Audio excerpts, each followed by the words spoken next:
Cette année, c'est la terre où Jésus a marché et a vécu son apostolat qui a été choisie pour accueillir l'assemblée plénière des conférences épiscopales d'Europe. Venus de 29 pays, cardinaux et évêques se sont réunis à la Domus Galilae, centre de formation et de retraite situé au sommet du mont des Béatitudes, un lieu riche en signification.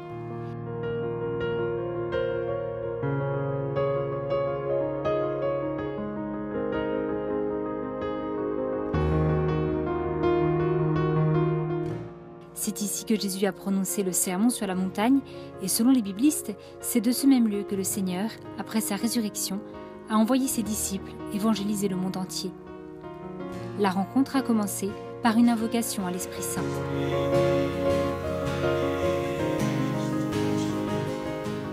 Le patriarche latin de Jérusalem, Monseigneur Foix-de-Toile, dans son message de bienvenue, a mis l'accent sur la question des réfugiés en provenance de Syrie et d'Irak, soulignant que les migrants ne sont pas un problème à résoudre ou un ennemi à combattre.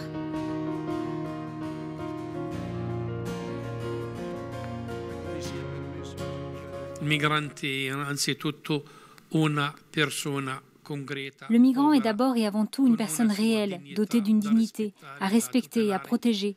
Une personne qui aspire à vivre, alors même que son chemin est plutôt celui de la mort. Le pape François a envoyé un message à l'Assemblée qui a été lu par le nonce apostolique en Israël et le délégué apostolique à Jérusalem et en Palestine, Monseigneur Giuseppe Lazzarotto.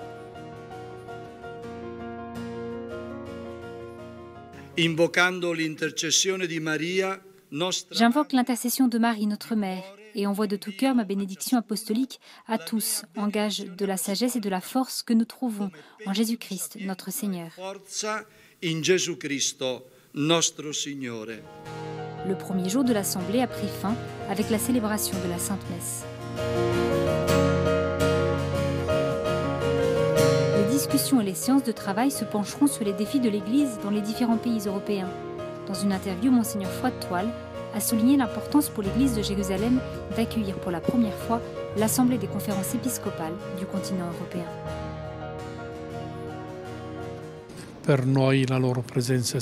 Pour nous, leur présence signifie beaucoup. La conférence des évêques dans son ensemble, mais aussi tous les fidèles chrétiens d'Europe, se sentent solidaires et proches de nous en ce moment difficile que nous vivons au Moyen-Orient et ici en Terre Sainte. Cela signifie que nous ne sommes pas oubliés. Leur présence est plus qu'un témoignage. Ils nous disent par là, nous sommes avec vous. Vous n'êtes pas seuls, n'ayez pas peur. L'Assemblée se tiendra jusqu'au 16 septembre et de nombreuses activités auront lieu dans les principaux lieux de la chrétienté, tels que Capharnaüm, Nazareth, Magdala, Bethléem et Jérusalem.